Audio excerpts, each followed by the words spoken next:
Salut, c'est Igloo, le Mac de l'habitat sur topmusic.fr. Igloo, l'émission recommandée par la couche d'ozone et le reste. Cédric Simonin, bonjour. Si vous le dites bonjour, ça c'est une intro, félicitations. Ouais, c'est de l'info en même temps. Le Mac de l'habitat, avec parfois des sujets, j'allais dire pointus, mais Très que l'on pointu. vulgarise. Par exemple, aujourd'hui, écoutez bien parce que c'est très recherché. Moi, déjà, je comprends pas tout à fait le titre, mais j'espère qu'à la fin de cette émission, j'aurai tout compris. C'est certain. Les servitudes de vue, les servitudes de tour d'échelle. Bravo pour le titre déjà.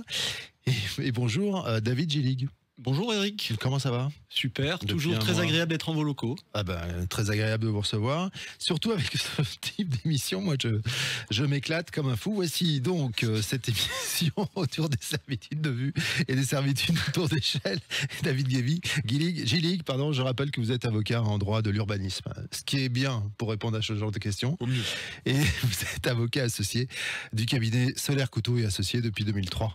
Alors, servitude de vue, servitude de tour d'échelle. Messieurs, allez-y, faites-vous plaisir. Voilà, deux sujets qui sont très intéressants, Ah ouais. qui vont passionner. Mais en fait, ce sont les sujets qui sont concrets, récurrents et extrêmement fréquents. Donc, rien à voir avec une pub pour Leroy Merlin ou Afflelou. Vous voyez. Donc, on va commencer par la servitude de tour d'échelle. Je sens que cette année, vous bossez vos lancements, mais beaucoup plus. donc, La saison 4, là, d'un coup, là, tac. surtout sur des sujets comme ça. Mais vous auriez dû les bosser lors des 3 saisons précédentes parce que vous êtes très bon. Bah, personne n'est parfait. Hein. Bon, soyons sérieux. Maître, une servitude de tour d'échelle, qu'est-ce que c'est? Monsieur Simonin, On dirait Giscard.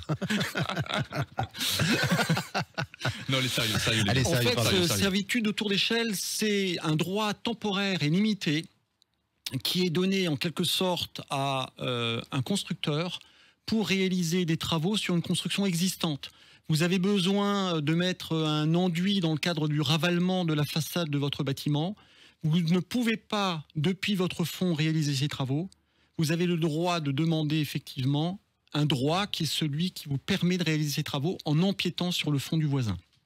Très fréquent quand on a des constructions sur limite de propriété du voisin.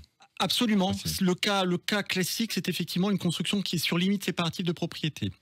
Dans un premier temps, ce droit a été uniquement consacré pour des travaux sur un bâtiment existant. La jurisprudence, depuis un certain nombre d'années, semble admettre que l'on puisse également, à l'occasion d'une nouvelle construction, effectivement, pouvoir bénéficier de ce droit temporaire et limité. Mais on ne saccage pas le terrain du voisin. On ne peut pas effectivement, enfin on peut, mais la difficulté c'est que si on réalise des travaux et que on génère des dommages sur le fonds du propriétaire voisin, il va vous assigner devant le tribunal et donc demander la réparation du préjudice qu'il a subi. Voilà. Alors, logiquement, on demande l'autorisation au voisin, il n'est pas d'accord. Comment on règle cette problématique? Alors ça, c'est un cas qui est assez fréquent parce qu'on a malheureusement trop souvent des conflits de voisinage. Le propriétaire voisin qui ne souhaite pas de faire de cadeau, si je puis m'exprimer ainsi, à celui qui vient d'obtenir une autorisation ou qui est en train de réaliser des travaux sur un bâtiment existant, il refuse de donner son autorisation. La seule solution qui est à la disposition de celui qui souhaite réaliser les travaux, c'est de saisir le tribunal. Idéalement, il va saisir ce que l'on appelle le juge des référés. C'est un juge de l'urgence qu'il va saisir pour obtenir l'autorisation d'empiéter sur le fonds du voisin pour réaliser les travaux. Attention, le juge est quand même très réticent pour admettre d'accorder cette autorisation. Pourquoi ?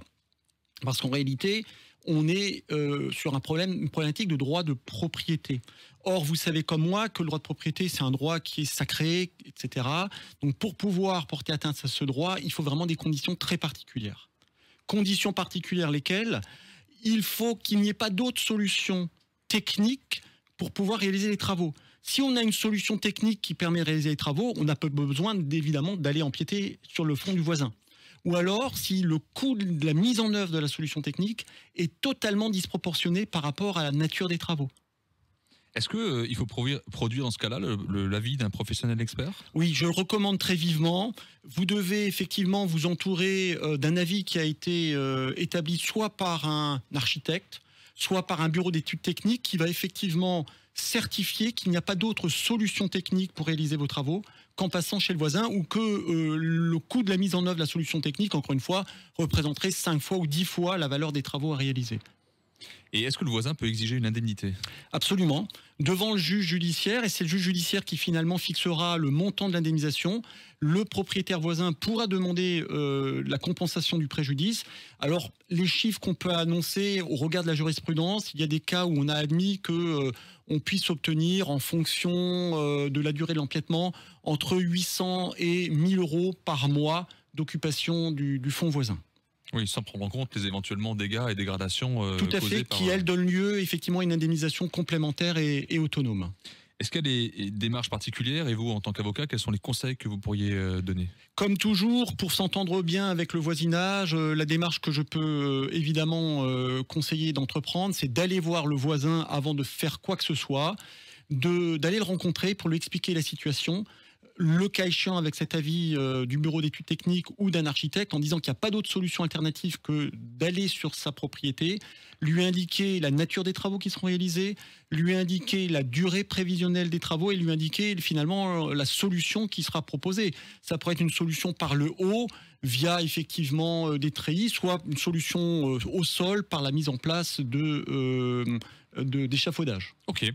On passe à la deuxième servitude, la servitude de vue. Est-ce que vous pouvez nous donner déjà une définition de ce que c'est? Bien sûr, alors une servitude de vue, en réalité, elle a une double signification.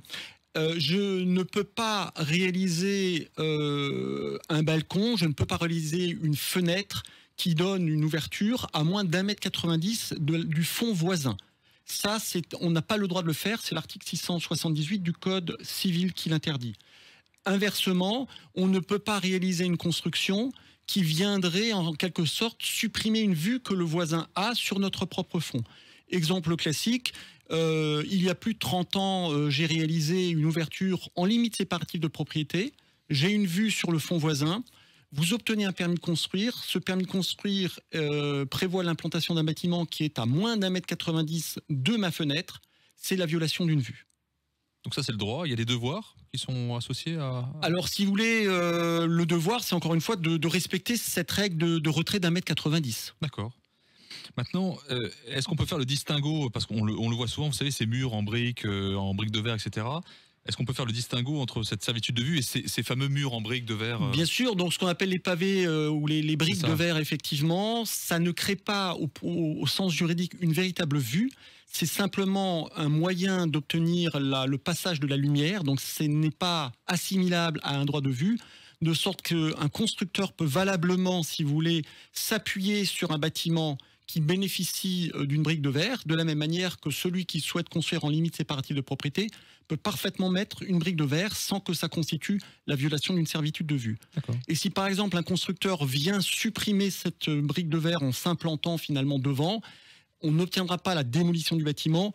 Au pire, le constructeur sera condamné à verser des dommages et intérêts, puisqu'effectivement, celui qui jusqu'à présent avait un puits de lumière, ce puits de lumière, il ne l'aura plus. Et ça arrive aussi. Très fréquemment. Alors, même question que précédemment, quels sont les conseils que vous pourriez donner dans ces cas-là? Toujours les mêmes conseils. Alors là, il faut vraiment s'entourer de conseils au départ vis-à-vis des notaires, de vraiment vérifier qu'il n'y a pas des vues qui existent sur le fond voisin. J'ai vu trop souvent dans ma carrière professionnelle des promoteurs qui ont obtenu des autorisations d'urbanisme. Personne n'était allé vérifier qu'il y avait une vue qui avait été acquise par prescription. Vous avez probablement déjà entendu cette notion de prescription acquisitive, c'est-à-dire de pouvoir acquérir un droit par prescription au bout de 30 ans. Malheureusement, le constructeur n'a pas vérifié l'existence d'une servitude. Il démarre le chantier. Le voisin vient devant le juge judiciaire en disant en réalité, je bénéficie d'une servitude de vue. Je vous demande de démolir la partie de votre construction qui viole ce droit de vue. Voilà, et c'est là que les ennuis commencent, mais c'est là aussi que vous intervenez. Oui, mais souvent, malheureusement, comme pompier, quand le mal est fait, c'est extrêmement compliqué. Souvent, ça se traduit en une transaction sur des montants extrêmement importants, parce que le constructeur, qui n'était pas prévu, parce que le constructeur fait le calcul entre devoir démolir le bâtiment ou devoir indemniser. Le calcul est souvent rapidement fait. Merci maître, vous revenez quand vous voulez dans cette émission, vous savez, vous êtes chez vous comme tous nos invités, comme tous nos experts. Claire. Cédric Sibolin, merci, l'émission on la retrouve sur Facebook, Igloo On Air, sur le site de Trianon Résidence, trianonresidence.fr, et puis évidemment sur la chaîne YouTube, sur topmusic.fr et toutes les plateformes de podcast. Si on revient un petit peu en arrière, ça fait 4 saisons, on a plus de 130 émissions maintenant. C'est ça. Et donc il y a de quoi faire, puis les émissions elles se démodent pas toutes. Hein, il y a évidemment des émissions sur le crédit, par exemple, ça se démode, mais il y en a d'autres. Celle-là, par exemple, on pourra la regarder, l'écouter dans 5 ans. Enfin, à moins que les lois changent. Encore. Ça ne changera pas parce qu'en réalité, on est sur le code napoléonien de 1804, qui évolue très peu. Très bien. Donc on pourra l'écouter dans 100 ans. Merci, messieurs. À très vite. Avec plaisir. Au revoir.